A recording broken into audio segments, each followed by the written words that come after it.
अस्सलाम वालेकुम दोस्तों, आप सबका स्वागत है हमारे YouTube चैनल बिस्मिल्लाह फिशिंग में। दोस्तों, आज हम बात करने वाले हैं साउथ एशिया के सबसे दमदार मछली फ्रेश वाटर फिश, जिसको पकड़ने में हलवा टाइट हो जाता है। अगर आपने कभी अपनी ज़िंदगी में अगर 10 से 15 किलो का कतला लगाया होगा तो आपको बेशक मालूम होगा आपको कि कतला जो अपना पहला दौड़ मारती है, जो पहला रन लेती है, वो कितना ही खतरनाक और रोमांचक होता है, जो आपको धड़कनों को तेज कर देता है। तो आज उसी मछली के ताल्लुक से हम आज कुछ चर्चा करेंगे। ये वीडियो रिक्वेस्ट की गई है हमारे एक सब्सक्राइबर और हमारे कस्टमर जिब्रील भाई के माध्यम से। ये वीडियो उन्होंने सजेस्ट मतलब रिक्वेस्ट की है, तो उनके ही लिए ये वीडियो बनाई जा रही है। वीडियो में एंड तक बने रहे। वीडियो बहुत ही इन्फॉर्मेटिव होने वाली है। इसमें कई चीज़ों को मैं कवर करूंगा जो आप अगर कतला एंगलर बनना चाहते हैं तो आपको ये जानना बहुत ज़रूरी है। अमूमन देखा जाता है कि हिंदुस्तान में जितने भी जो शिकारी है, इल्ला माशाल्लाह, मैं सबकी बात नहीं कर रहा हूँ, कुछ कुछ शिकारी पकड़ पाते हैं कतला को, मगर बहुत सारे लोग हैं जो रेहू मिर्गल वगैरह पे ही अटके रहते हैं। क्योंकि अगर कतला और रेहू और मिर्गल में कंपैरिजन किया जाए तो सबसे मुश्किल होता है पकड़ना, वो है कतला। क्यों? क्योंकि कतला एक फीडर फीडर है। ये है कैटला फिश, जो पानी की सतह पर फीड करती है। ये पानी से फाइटोप्लैंक्टन और ज़ूप्लैंक्टन को फिल्टर करती है। इसके गिल रेकर्स खाने को ट्रैप कर लेते हैं। इस तरह ये अपना न्यूट्रिशन हासिल करती है। अगर आपको इसका लॉजिक नहीं समझ में आएगा कि ये मछली कहाँ रहती है, क्या खाती है, कैसे खाती है और किन चीजों पे ये इसको फंसाना आसान है, अगर इस चीज का नॉलेज नहीं रहेगा ना, तो यकीन जाने आप कतला कभी अगर लैंड करेंगे तो वो भूले भटके लैंड करेंगे। लक बाय चांस आपने मतलब कतला लगा लिया होगा। जनरली एक पर्टिकुलर सिस्टम होता है, सिस्टमैटिक तरीका होता है कोई पर्टिकुलर चीज को टारगेट करने का। तो उसी चीज के ताल्लुक से आज हम बात करेंगे। तो वीडियो में बने रहें एंड तक। वीडियो बहुत ही इन्फॉर्मेटिव होने वाली है। चलिए शुरू करते हैं।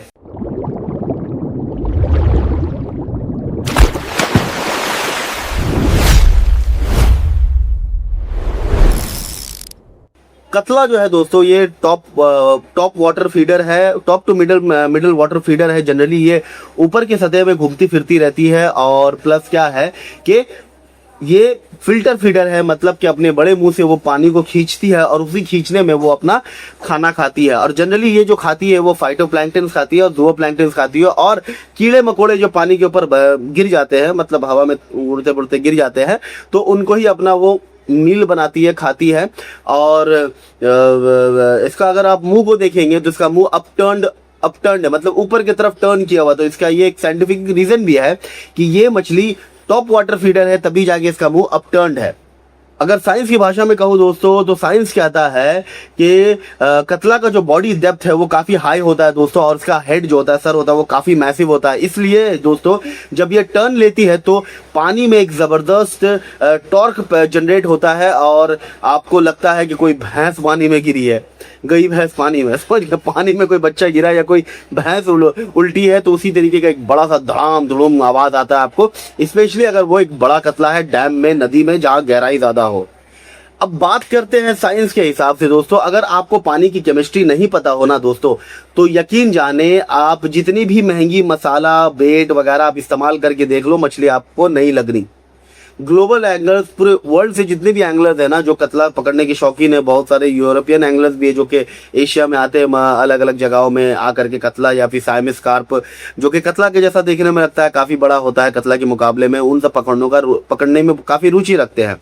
तो ग्लोबल एंगलर्स और फिशरीज साइंस कहती है कि कतला के लिए आइडल जो पैरामीटर्स होना चाहिए वो कतला एंगलिंग के लिए, कतला पकड़ने के लिए, वो पहला मामला तो यह है कि मैं आपको अगर टेम्परेचर की बात करूं तो ये बहुत ही इंपॉर्टेंट चीज़ है दोस्तों। जब टेम्परेचर 24 से 30 डिग्री सेल्सियस के तरफ में रहेगा तो ये कतला काफ़ी एक्टिवली फीड करती है दोस्तों। अगर पानी का टेम्परेचर 18 डिग्री सेल्सियस से नीचे हो जाए तो फिर मछली जो है वो लथार्जिक हो जाती है, सुस्त हो जाती है, स्लगिश हो जाती है और आपका हुक बेट नहीं उठाती है। फिर मोरोवर क्या होता है दोस्तों कि अगर पानी का टेम्परेचर 18 डिग्री से नीचे हो जाए तो क्या होता है कि उसका जो मेटाबॉलिज्म रेट है वो स्लो हो जाती है और मछली चारा नहीं उठाती है। तो ये भी एक बहुत ही इंपॉर्टेंट चीज़ है दोस्तों कि जानना कि पानी का टेम्परेचर कैसा है, दिन का स्वभाव कैसा है। तो इन सब चीज़ों पे अगर आप ध्यान देंगे तो आपका एक दिन बहुत सफलता होगा और आप कतला को लैंड कर पाएंगे। अब बात करते हैं कि पानी का पीएच लेवल। पहली तो बात है कि कतला को जो मैंने टेम्परेचर की बात की, तो टेम्परेचर आप कैसे मापेंगे। छोटा सा शीशी आता है, मतलब टेम्परेचर मापने का थर्मामीटर आता है, जो कि एक्वेरियम की दुकान में मिल जाएगा, जहां पर ही मछली पालने के लिए जो रंग बिरंगी मछली हम लोग खरीदते हैं ना, एक्वेरियम जिसको कहते हैं, तो उसके पानी का टेम्परेचर मापने के लिए छोटा सा थर्मोमीटर आता है। 50 से 100 रुपए दाम है वो। अगर आप लेकर के अपने साथ चलेंगे और उसको पानी में डाल के देखेंगे तो आपको एक मोरलेस आइडिया मिल जाएगा कि पानी का टेम्परेचर क्या है। तो फिर आप इससे समझ पाएंगे कि कतला का मूड है खाने का या नहीं है खाने का। दूसरा बात यह है दोस्तों कि अगर मैं पीएच लेवल की बात करूं तो जनरली पीएच लेवल कहते हैं किसको है, पीएच लेवल मतलब पानी का खारापन वगैरह जो होता है। और साइंस की भाषा में अगर मैं बात करूं तो पीएच लेवल 1 से लेकर के 14 के अंदर होता है। जो पानी हम लोग हम और आप पीते हैं उसका पीएच लेवल होता है 7, जिसको न्यूट्रल कहते हैं। और अगर 7 के नीचे जो अगर आंकड़ा अगर आए, नंबर आए 7 से नीचे, 6, 5, 4, 3, 2, 1, तो इन तरह के जो पानियां होती है, जो लिक्विड होते हैं, इनको साइंस की भाषा में एसिडिक इन नेचर कहते हैं। और इस पानी को अगर आप मुंह में लेंगे तो ये बहुत ही खट्टा किस्म का पानी होता है। और जनरली ये पानी जहाँ पर ही पानी रुका हुआ हो और वहाँ पर ही बहुत दिनों से पानी रुका हुआ है, तो वो पानी सड़ करके एक तरह सा उसमें एसिडिक इन नेचर हो जाता है वो दोस्तों, और वो खट्टापन ज़्यादा रहता है। ऐसी सिचुएशन में जब मछलियों को अगर कोई पानी में अगर मछलियाँ हैं, तालाब हो, नदी हो वगैरह, तालाब में ही ज़्यादा जनरली ये होता है, तो तालाब में वगैरह में यहाँ जहाँ पानी एकदम रुका हुआ है, तो वहाँ पर अगर पानी का पीएच लेवल अगर 6 से नीचे जाता है तो मछलियों को स्ट्रेस महसूस होता है, मछली खाना बंद कर देती है और उसके बदन में कई तरह की बीमारियां वगैरह, पैरासाइट्स वगैरह उगने लगते हैं, बीमारियां होने लगती है और उनका हेल्थ खराब हो जाता है। और अगर 7 के ऊपर रहेगा, जैसे कि 8, 9, 10, 11, 12, 13, 14 तक, तो ये अल्कलाइन कहा जाता है, या फिर खारापन कहा जाता है, या फिर बेस कहा जाता है। इन तरह के पानी को अगर आप मुंह में लेंगे तो ये आपका स्लिपरी साबुन टाइप का जैसा टेस्ट लगेगा और अजीब तरह का इसका एक मतलब एक जायका रहेगा। तो ये हुआ पानी को पहचानने का तरीका। अब बात करते हैं कि कतला को कौन सा कितना मतलब पीएच लेवल का पानी काफी पसंद है, उसके लिए आइडल है। तो मैं आपको बताता चलूं, ये न्यूट्रल की तरफ थोड़ा 7.2 से लेकर के 8.5 थोड़ा अल्कलाइन की तरफ, न्यूट्रल से लेकर के थोड़ा अल्कलाइन की तरफ पानी रहे तो इसको काफी अच्छा मतलब मिलता है। और इसका मेटाबॉलिज्म रेट है जो खा करके पचाने की शक्ति काफी पीक में होती है, जिसके वजह से ये काफी अच्छे तरीके से फीड करती है और आपका चारा उठाती है। अब बात करते हैं डीओ के बारे में। साइंस की भाषा में दोस्तों डीओ का मतलब होता है डिसॉल्व ऑक्सीजन। पानी में कितना मात्रा में ऑक्सीजन डिसॉल्व है, ठीक है। और अगर आपको मैं बताऊं तो डिसॉल्व ऑक्सीजन जो होता है वो पानी में जो कतला को रहने के लिए चाहिए वो मिनिमम चाहिए 5 mg पर लीटर, ठीक है, 5 मिलीग्राम पर लीटर उसको चाहिए। और अगर उससे ऑक्सीजन थोड़ा कम हो तो आपने कई बार देखा है कि कतला पानी के ऊपर मुंह में कोई बहुत सारी मछलियां, अगर डिसॉल्व ऑक्सीजन पर्याप्त मात्रा में ऑक्सीजन ना रहे तो मछली पानी के ऊपर में आकर के मतलब वो जिसको गास्पिंग कहते हैं या फिर सरफेस क्रूजिंग कहते हैं, वो आपको दिखता हुआ नजर आ जाएगा। देखिए कैसे ये कैटला फिश ऑक्सीजन के लिए गास्पिंग कर रही है। इसका सिर्फ मुंह ही सरफेस पर दिखाई देगा। इस तरह ये सरफेस लेयर से ब्रेथ करती है। और जनरली अगर पानी का ऑक्सीजन लेवल ठीक भी है दोस्तों, तो होता क्या है कि जब सुबह शादी का वक्त होता है, सुबह जब समझ लीजिए जब सूरज निकलने वाला होता है, तब क्या होता है कि तब जो पानी का जो ऑक्सीजन लेवल होता है वो 5 से नीचे होता है, बाय डिफॉल्ट 5 से नीचे होता है, जिसके वजह से आपने कई बार देखा होगा कि सुबह शादी के वक्त में कतला जो है पानी के ऊपर गास्पिंग करते हुए या फिर सरफेस से क्रूजिंग करते हुए आपको नजर आ जाएगा। समझ गए? तो परफेक्ट ऑक्सीजन का होना भी बहुत जरूरी है मछलियों को खाने के लिए। मिसाल के तौर पर अगर आप, मैं छोटा सा एग्जांपल दे रहा हूं कि अगर आपको भूख लगा है पर आपको सांस लेने में दिक्कत हो रही है, आप पहले भूख का सोचोगे या पहले अपना आपको जो सांस सही तरीके से आप ले पाओ वो चीज को सोचोगे आप? तो यही तरीके से दोस्तों सांस लेना सही तरीके से सांस सही तरीके से ले पाएंगे तो खाने का सोचेंगे। इसी तरीके से दोस्तों जब मछलियों को पर्याप्त मात्रा में ऑक्सीजन का कमी होता है जब पानियों में, तो वो खाने को नहीं टच करती है, खाने पे उसका ध्यान नहीं रहता है और वो ऊपर सरफेस में आकर के सांस लेने की कोशिश करती है।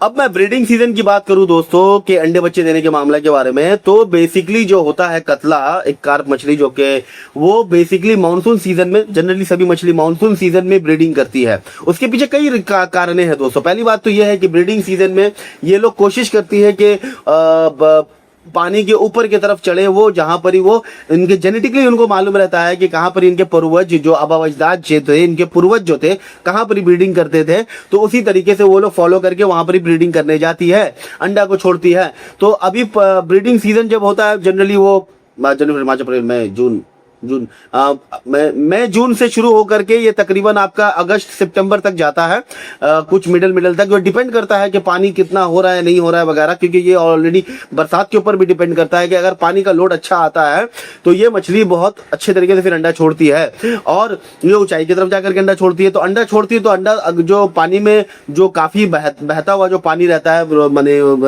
मानसून सीजन की वजह से, बरसात के सीजन की वजह से, तो पानी में, नदियों के पानी में काफी हाई लेवल में ऑक्सीजन होता है, जो कि अंडे की विकसित के लिए काफी अच्छा होता है। प्लस जाकर के क्या है दोस्तों, ये अंडे जब पानी में वो छोड़ती है तो अंडे में जो पानी का जो बहाव होता है उसके वजह से अंडे में इन्फेक्शन नहीं होता है, अंडे में डिप्रेस नहीं होता है, और अंडे मतलब हेल्दी रहती है। इसके वजह से वो लोग उसी वक्त में अंडा छोड़ता है। और देखा जाता है दोस्तों कि मानसून माने बरसात सीजन शुरू होने से पहले और बरसात सीजन शुरू होने खत्म होने के बाद बहुत ही अच्छे तरीके से हर प्रकार की मछली फीड करती है, और उसमें से कतला भी है। क्यों? उसके पीछे रीजन है दोस्तों कि अंडे आने से पहले उसको जो बॉडी में एनर्जी दरकार है, जो पोषक दरकार है, उसको लेने के लिए वो तब ताबड़तोड़ खाती है, फीड करती है अच्छे तरीके से। और एक बार जब अंडा छोड़ देती है तो बॉडी में जो एनर्जी लॉस हुआ है, एनर्जी को रिगेन करने के लिए, बॉडी में न्यूट्रिशन और पोषक पाने के लिए, अपने आप को हेल्थ अच्छे तरीके से रखने के लिए वो फिर ताबड़तोड़ खाना शुरू करती है, फीड करना शुरू करती है, और इसके वजह से आपको काफी अच्छा रिजल्ट मिलता है। तो ऑल ओवर इंडिया ये देखा गया है दोस्तों, जब पानी बरसात का खत्म होने के बाद जितनी भी नदियां या डैम वगैरह जो है, उनका जो मटमैलापन जो है, वो जैसे ही मट्टी पानी में से धूल मिट्टी वगैरह सटल होकर के नीचे बैठती है, मछलियों को थोड़ा दूर तक दिखना शुरू हो जाता है, तो फिर क्या होता है कि ये खाना शुरू कर देती है। और खाना शुरू कर देती है तो ये जो महीना होता है बेसिकली सितंबर मिडल से या एंडिंग से शुरू होकर के तकरीबन नवंबर तक मछली अच्छा हुक बेट उठाती है। फिर जब ठंडा आ जाता है, पानी का टेम्परेचर गिर जाता है, 15 डिग्री या 18 डिग्री सेल्सियस से नीचे हो जाता है, तब जाकर के मछली लेथार्जिक हो जाती है। उसका जो मेटाबॉलिज्म रेट हो जाए वो स्लो हो जाता है, और उसको खाने की आवश्यकता लगती नहीं है, इसकी वजह से आपका चारा नहीं उठाती है। अभी टैकल सिलेक्शन की अगर मैं बात करूं दोस्तों, तो कतला एक बहुत ही पावरफुल मछली है, स्पेशली जब वो पहला रन मारता है, जब पहला दौड़ मारता है, जब आपका हुक में अटकता है वो और पहला दौड़ मारता है, वो काफी दमदार होता है, काफी मतलब पावरफुल होता है। तो इसके लिए जो आपको रॉड का सिलेक्शन चाहिए, पहली बात तो यह है कि रॉड जो आपको लेना है दोस्तों, वो आप 10 से 12 फीट का ले। स्पेशली अगर आप कोई ऐसी जगह से शिकार कर रहे हैं किनारे से, और आपको काफी दूर तक कास्ट करके अपना जो हुक बेट वगैरह है वो पहुंचाना है, तो इस सूरत हाल में आपको 10 से 12 फीट का रॉड लगेगा, जो कि आपको मीडियम टू हेवी या फिर हेवी पावर का रॉड लेना पड़ेगा। और प्लस जाकर के एक्शन जो होगा उसका वो मॉडरेट टू फास्ट एक्शन होगा, क्योंकि कतला का जो पहला जो वो भागता है, वो शॉक क्रिएट होगा, उसको ऑब्जर्व करने के लिए रॉड में वो दम होना चाहिए। दूसरी बात यह है दोस्तों कि आप स्पिनिंग रॉड या फिर कार्प रॉड इस्तेमाल कर सकते हैं इसको पकड़ने के लिए, कतला को पकड़ने के लिए। जैसे कि आपने मेरी बहुत सारी वीडियो में मैंने देखा होगा आपने कि मेरे पास 8 फीट का रॉड है, जो मैं 8 फीट का रॉड मैं इस्तेमाल करता हूं। तो उसके पीछे रीजन है दोस्तों, ट्रैवल करने में आसानी होता है। अगर 12 फीट का रॉड लूंगा तो जो पसंद मुझे आता है वो 3 पार्ट में होता नहीं है, और जो 3 पार्ट में होता है वो मुझे पसंद आता नहीं है। तो इसके वजह से क्या है कि मैंने तो एक कॉम्पैक्ट रखा है 8 फीट का, कि 2 पार्ट में रहेगा तो 4 फीट में मेरा, फिर भी वो लंबा है मगर फिर भी काम चलाओ है मेरे लिए, तो मैं इसको लेकर के चलता हूं। हालांकि देखिए, जितना रॉड का लेंथ ऊपर रहेगा, ज्यादा रहेगा, तो उतना दूर तक आप कास्ट कर पाओगे। मगर ये भी चीज देखना है आपको कि जहां पर आप बैठ करके मछली पकड़ने जाओगे उसके ऊपर में क्या है। अगर गांच वगैरह होगा, गांच की मतलब ब्रांचेस वगैरह होगा, टेनिया वगैरह होंगे, पत्ते उत्ते होंगे, तो ऑब्वियस सी बात उतना लंबा रॉड से आपको कास्ट करने बहुत दुश्वारी होगा। तो बहुत सारी चीजें हैं जिसको आप थोड़ा तो कैलकुलेट करके देख लीजिएगा कि आप जहां पर इसे खेल रहे उसका ऊपर का जो एरिया है पूरा वो माने खाली है कि नहीं, कि आप अपना रॉड से फेंक सके। प्लस आपको देखना है कि जहां पर आप फेंक रहे हो काफी दूर है तो आप बड़ा रॉड का इस्तेमाल करें, अगर करीब है तो आप 7-8-9 फीट का भी रॉड से इस्तेमाल कर सकते हैं, उससे भी नीचे में रॉड का इस्तेमाल कर सकते हैं। मगर ज्यादा बेहतर है कि आप अपने रिक्वायरमेंट के हिसाब से आप अपना रॉड सिलेक्शन करें। अगर लाइन की बात करूं दोस्तों, तो बेसिकली मैं जो इस्तेमाल करता हूं तकरीबन 26 mm का ब्रेडेड लाइन इस्तेमाल करता हूं बहरहाल।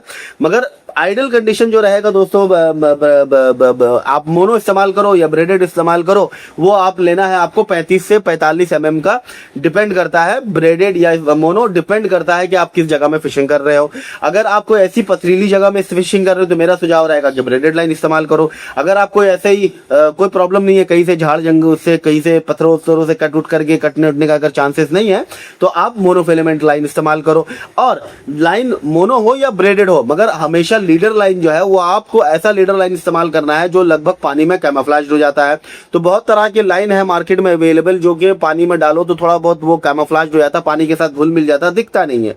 और अगर वो नहीं हो सकता है तो बेहतर तो होगा कि आप फ्लोरोकार्बन लाइन इस्तेमाल करो, मगर फ्लोरोकार्बन काफी महंगा होता है, वो लीडर लाइन होता है, वो काफी महंगा होता है। मैं अपने पास रखा हूं, मैं इस्तेमाल करता भी हूं। तो फ्लोरोकार्बन लाइन अगर आप इस्तेमाल करेंगे तो ज्यादा अच्छा होगा, क्योंकि मछलियों जो कटला का जो आंख है ना वो काफी बड़ा है।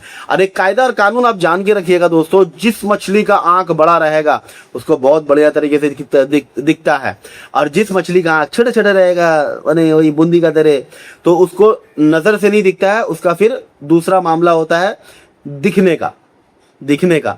अब जरूरी नहीं है कि आप नजर से ही देखें, बहुत सारी मछलियां हैं जो अपने मूंछों से हर चीजों को पहचानती हैं, खाना या फिर प्रजनन के लिए अपना मेट मतलब बोले तो पार्टनर, या फिर समझ लीजिए खतरा, तो उन सब चीजों से उन्हें पता चल जाता है, उतना जरूरत नहीं पड़ता है आंखों का। उसी तरीके से आप अगर आप देखोगे छुछुंदर का आंख एकदम छोटा छोटा है तो इनको नजर सही से नहीं आता है, समझ गया ना। तो हमेशा पानी का इसमें ये आप कायदा याद रखिएगा, जितनी मछली की आंख बड़ी रहेगी उतना उसका नजर तेज है, कतला का भी नजर काफी तेज है, तो इन चीजों को आप ध्यान में रखिएगा। और अगर लाइन की बात करूं दोस्तों, तो अगर आप थोड़ा मटमैला टाइप का पानी में अगर खेल रहे हैं तो वहां पर green, olive green, brown, olive brown colour का जो होता है वो बहुत ही बेस्ट होता है, उसको आप इस्तेमाल कर सकते हैं। कतला को ये काफी हद तक कैमोफ्लेज हो जाता है, कतला को नहीं दिखता है उस सिचुएशन में। मडी वाटर में कैटला फिशिंग के लिए बेस्ट लाइन कलर चाहिए ग्रीन, ऑलिव ग्रीन और ब्राउन अच्छे हैं, पर ऑलिव ब्राउन सबसे बेस्ट कैमोफ्लेज देता है। और अगर पानी साफ है, मछली अगर देख सकती है, जैसे कि आप भी अगर देख सक रहे हैं 1-2 फीट दूर पानी के अंदर गहराई में आप देख सक रहे हैं पानी साफ है, तो इस सूरत हाल में आपको ट्रांसलूसेंट कलर लेना है। जैसे कि मैंने आपको कहा कि फ्लोरोकार्बन आपको सामने में लगाना है। अगर फ्लोरोकार्बन आप नहीं लगाएंगे तो हो सकता है मछली आपकी लाइन को देख ले। आजकल बहुत सारे लोग ऐसा देखा जाता है कि वो हरा, पीला, नीला, पीला कलर इस्तेमाल करते हैं, ठीक है, लाइन में। ये देखने में तो हमें बड़कदार लगता है, क्या मछलियों को बड़कदार लगता है? मछलियों को भी दिखता है दोस्तों। अगर आप कोई ऐसी जगह में शिकार कर रहे हैं जहां की गहराई 15 फीट से नीचे है, मतलब 15 फीट से कम है, 12 फीट, 10 फीट, 8 फीट, तो आप यकीन जाने मछली को पूरा दिखता है वो लाइन। और अगर मछली सियानी होगी, बड़ी होगी, तो वो आपके चंगल में नहीं आएगी। इसीलिए बहुत सारे एंगलर जो है वो छोटी मछली तक ही रह जाते हैं। बहुत मछली मार रहे हैं पर छोटी मछली मार रहा है, 1 किलो, 1.5 किलो, 2 किलो, आधा किलो, यही टाइप की, ठीक है। क्यों? बड़ी मछली चालाक होती है, ठीक है। दूसरा चीज है दोस्तों, अगर गहराई है 15 फीट के ऊपर, 20 फीट के ऊपर अगर गहराई है, तो इस सूरत हाल में कुछ कलर्स है जो कि खत्म हो जाते हैं, उसका कलर दिखता ही नहीं है। वो पानी के अंदर में डार्क ब्राउन कलर का, डार्क ऐश कलर का या ब्लैक कलर का दिखता है।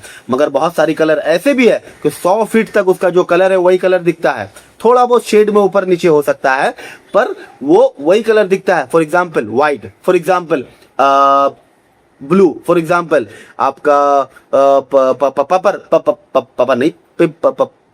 पर्पल, फिर जाकर फॉर एग्जांपल आपका जाकर के वो ग्रीन, डार्क ग्रीन, ये सब जो कलर है ना ये पानियों में दिखता है, ठीक है। तो आपको सोच समझ करके ही करना है। अगर आप ग्रीन इस्तेमाल कर रहे हैं कि मैं भाई हम ग्रीन इस्तेमाल करेंगे तो ज्यादा अच्छा है, चलो ग्रीन एक हद तक फिर भी एक्सेप्टेबल है, क्योंकि पानी में अगर आप कहीं जा रहे हैं वहां पर पौधे वगैरह है तो ग्रीन कलर में थोड़ा कैमोफ्लेज जैसा लगता है। मगर फिर भी मेरा अपना सुझाव रहेगा कि अगर आप गहराइयों की तरफ जा रहे हैं तो पानी में कलर का जो लाइन का जो चुनाव रहे वो आप ऐसी कलर में इस्तेमाल करें जो कि पानी में घुल मिल जाए, या फिर ब्लैक या फिर ऐश कलर का इस्तेमाल करें। आपने कभी मेरी वीडियो में देखा होगा कि मैं ऐश कलर का लाइन इस्तेमाल करता हूं, तो इसके पीछे भी एक रीजन है। इसीलिए अब बात करते हैं दोस्तों हुक के बारे में। तो हुक में आप सर्कल हुक का इस्तेमाल कर सकते हैं या फिर कार्प के लिए जो कार्प हुक आता है, जो कि आपने देखा होगा कई बार पॉपअप में लगा हुआ रहता है, तो ये वाला हुक आप इस्तेमाल करेंगे तो ज़्यादा बेहतर है। और कतला जो है आपके लिए मैं अपने सुझाव कहता हूं कि 2 नंबर 2 नॉट जो हुक होता है, 2 नंबर जो हुक होता है कार्प हुक, उसका इस्तेमाल करें। 1 से लेकर के 3 नॉट तक का भी इस्तेमाल कर सकते हैं, पर 2 नंबर मेरे हिसाब से ठीक है। ठीक है, तो 2 नंबर ज़्यादातर लोग सब वही इस्तेमाल करते हैं, और वैसे भी कतला में कोई टेंशन नहीं होता है, उसका मुंह बड़ा ही होता है। ठीक है, और किस तरीके से मछली हुक होता है ये बहुत बड़ा सवाल है। देखिए जनरली जितने भी मछलियां पाई जाती है ना, जो कि मतलब रेहू हुआ, मिर्गल हुआ, ये लोग जो है ना मुंह से पकड़ के खाते हैं। ठीक है, कतला भी मुंह से कभी कदर बोरी बहुत ही मतलब कम समय ऐसा होता है, नहीं तो जनरली ये क्या होता है, वो फिल्टर फीडर है, तो वो चीजों को अपने मुंह में सक्शन की तरह टानता है। जिस तरीके से वैक्यूम क्लीनर जो होता है कचड़ों को अपने तरफ मुंह में टानता है ना, एयर प्रेशर से, एयर प्रेशर मतलब वो दबाव, मतलब ये खींचता है जैसे, तो उसी तरीके से वो टानता है। अब टान करके क्या होता है कि ये जो ज़ूओप्लैंक्टन्स या फाइटोप्लैंक्टन्स होते हैं, जो कि माइक्रोस्कोपिक चीज़ें होती है, मैंने कई दफ़ा इसको मैंने एलैबोरेट करके समझाने की कोशिश की है आपको। जो माइक्रोस्कोप में दिखता है तो उसके पानी के साथ मिल करके उसके मुंह में जाता है, गलफड़ों से वो पानी को फेंक देता है, और जो फूड पार्टिकल्स होता है, जो ऐसे फाइटोप्लैंक्टन्स या ज़ूओप्लैंक्टन्स या डेब्रिस वगैरह होता है, वो उसके मुंह में अटक जाता है और फिर उसे वो खाती है। ठीक है, समझ गए। तो अभी क्या है कि जब आपने फीडर में अपना माल बना करके लगाया उसमें और पॉपअप दोनों खड़ा कर दिया, ठीक है, तो वो आकर के सक्शन करती है। सक्शन मतलब उसी तरीके से वो वैक्यूम क्लीनर की तरह, जैसे कि वो मतलब टानती है। वो टानने के प्रोसेस में क्या होता है दोस्तों कि उसका जो बॉल होता है वो तो काफी लाइट रहता है, लाइट वेट रहता है, क्योंकि वो मतलब पानी में तैरता रहता है, बॉयेंट रहता है। तो वो पानी में जो तैरता रहता है ना, तो वो टानती है, तो फट से वो उठ करके इसके मुंह के अंदर चल जाता है। अब मुंह के अंदर जब जाता है दोस्तों, तो उसके मुंह में कुछ टच होता है, तो उसको वो स्प्लिट करती है, मतलब थूकती है, वापस बाहर फेंकती है। ठीक है, आपने कई दफा वीडियो में देखा होगा कि मछली मुंह में लेकर के फिर इसको फेंकती है। कॉमन कार्प को भी देखा होगा, कतला को भी देखा होगा वगैरह, तो उसको थूकती है, वापस से स्प्लिट आउट करती है। और यही प्रोसेस स्प्लिट आउट करने में वो जो कांटा है उसका कहीं ना कहीं मतलब मसूड़े उसड़े में, मतलब मसूड़ा नहीं, मतलब उसके मुंह के अंदर में कहीं कहीं, ये जनरली कॉर्नर की तरफ होता है, मगर फिर भी मुंह में कहीं पर भी वो हल्का सा गत्ता है, हल्का सा वो गत्ता है। वो गत्ता है तो वो उससे क्या होती है, थोड़ा डर सी जाती है। अब डर से जो जाती है तो वो भागती है, तो अपने आप को पूरा हुक कर देती है।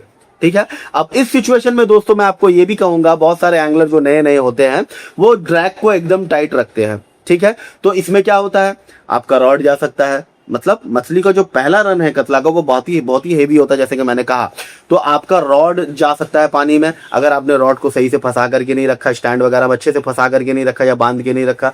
और अगर आपने बिलफर्ज बांध के रखा है तो यहाँ पर फिर क्या होना है कि आपका लाइन टूटेगा। अगर लाइन आपका मजबूत है बिनफर्ज, तो आपका कांटा टूटेगा या सीधा होगा। अगर बिनफर्ज आपका कांटा भी मजबूत है तो आपका रॉड का टिप टूटेगा। समझ गए। और अगर बिनफर्ज रॉड का टिप भी अगर मजबूत है तो मछली का मुंह फट करके निकल जाएगा कांटा। समझ गए।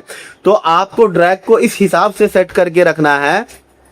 तो मैं कैसे कह रहा था कि अभी क्या है कि जब वो मछली जब आपका मतलब आपने चारा फेंका ना, तो चारा फेंक के ये बहुत ही इंपॉर्टेंट चीज है दोस्तों कि देखिए जब हम लोग रिट्रीव करते हैं ना तो ड्रैग को टाइट करके रिट्रीव करते हैं, ऑब्वियस सी बात है। ठीक है, मगर जब आप जब मछली आपने अपना हुक बेट फेंक दिया पानी में, तो आपको ड्रैग को इस हिसाब से रखना है कि आपका रॉड भी अंदर ना जाए पानी में, मछली को अगर वो लगे तो वो इतना ड्रैग रहे कि मछली थोड़ा सा धागा अगर लेके भी चल जाए तो कोई दिक्कत नहीं है, मगर उसको हुक हो जाए, उसको समझ गए, हुक हो जाए। अगर हुक नहीं भी होगा ना तो ये फॉल्स हो जाएगा। बहुत बार ऐसा देखा गया है कि ड्रैग को काफी लूज रखे हैं आप और मछली लेके गई, फिर जैसे ही आपने उसको उठा करके सही किया तो मछली मुंह से कांटा निकल गया, क्योंकि सही तरीके से ही अपने आप को मछली हुक नहीं किया। और हुक तभी होगा जब ड्रैग अच्छे तरीके से आपका सेट किया हुआ होगा, ना ज्यादा टाइट ना ज्यादा लूज।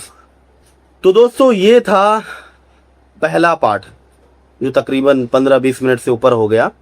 तो अब इसका सेकंड पार्ट जो इस चीज को अभी तक समझ पाए हैं तो अच्छी बात है। सेकंड पार्ट में थोड़ा और इलेबोरेट करके इसका खाने पीने के मामले में मैं सेकंड पार्ट में इसके खाने पीने के मामले में और इसको कैसे करके क्या पकड़ना है, क्या हुक बेट रहेगा, कैसा कौन से सीजन में कैसा इसका खाना पाना होता है, तो उन तमाम चीज़ों के बारे में मैं आपको डिस्कस करके बताऊंगा। तब तक के लिए अस्सलाम वालेकुम, फिर मिलते हैं इसके सेकंड पार्ट में। तब तक के लिए अस्सलाम वालेकुम, जज़ाकल्लाह खैर, अपना ख्याल रखिएगा।